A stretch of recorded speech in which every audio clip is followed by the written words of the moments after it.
Welcome to inborn travellers. আজকের এই ভিডিওটিতে কলকাতার কাছেপিঠের মধ্যে এক ধর্মীয় স্থানের সম্পর্কে কিছু জানা অজানা তথ্য শেয়ার করব, তাই ভিডিওটি শেষ পর্যন্ত দেখতে থাকুন। আর চ্যানেলে নতুন হলে প্লিজ সাবস্ক্রাইব করে দেবেন, আর যারা অলরেডি সাবস্ক্রাইব করেছেন আপনাদের অসংখ্য ধন্যবাদ জানিয়ে আজকের ভিডিওটি শুরু করছি। শ্রী রামকৃষ্ণ এবং মা শারদা। হ্যাঁ, আজকের এই ভিডিওটি জয়রামবাটি এবং কামারপুকুরের সম্বন্ধে। কিভাবে আসবেন?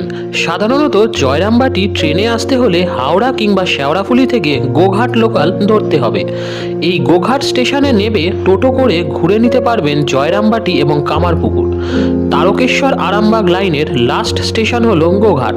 এছাড়াও ধর্মতলা থেকে জয়রামবাটি যাওয়ার বাস আপনারা সকালের দিকে পেয়ে যাবেন। এইবার বলি জয়রামবাটি ও কামারপুকুরে কি কি দর্শনীয় স্থান আছে। প্রথমত শ্রী রামকৃষ্ণ দেবের জন্মভিটা, যেটি বর্তমানে রামকৃষ্ণ মঠের তত্ত্বাবধানে আছে। এছাড়া হালদার পুকুর, রঘুবীর মন্দির, এই মন্দিরটি রায় ফ্যামিলির মন্দির এবং এই মন্দিরে শ্রী রামকৃষ্ণ দেবের পিতা পূজারী ছিলেন জমিদার রমানন্দ রায়ের জমিদার কালে।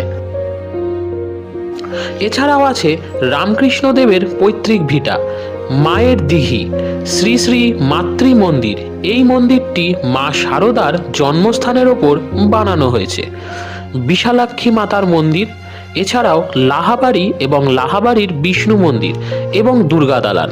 এখনও দুর্গাপুজোর সময় এই লাহাবাড়িতে যাত্রাপালার আয়োজন করা হয় এবং একটি যাত্রা মঞ্চও তৈরি করা আছে।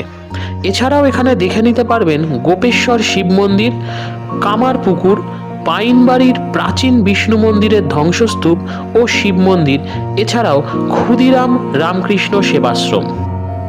মাতৃমন্দির ও রামকৃষ্ণদেবের ভিটা এই দুটি দর্শনের সময় হলো এপ্রিল থেকে সেপ্টেম্বর সকাল 6:30 থেকে 11:30 আর বিকেল 4টে থেকে সন্ধ্যে 8:30, আর অক্টোবর থেকে মার্চ সকাল 4:30 থেকে 11:30 আর বিকেল 3:30 থেকে সন্ধ্যে 8:30। এবং এই দুই জায়গায় ভোগের ব্যবস্থাও আছে, যা সকাল 11টা থেকে শুরু হয় এবং এর কুপন সকাল 9টা থেকে দেওয়া হয়। এই দুই জায়গায় মন্দিরের ভিডিও তোলা ও ছবি তোলা নিষিদ্ধ।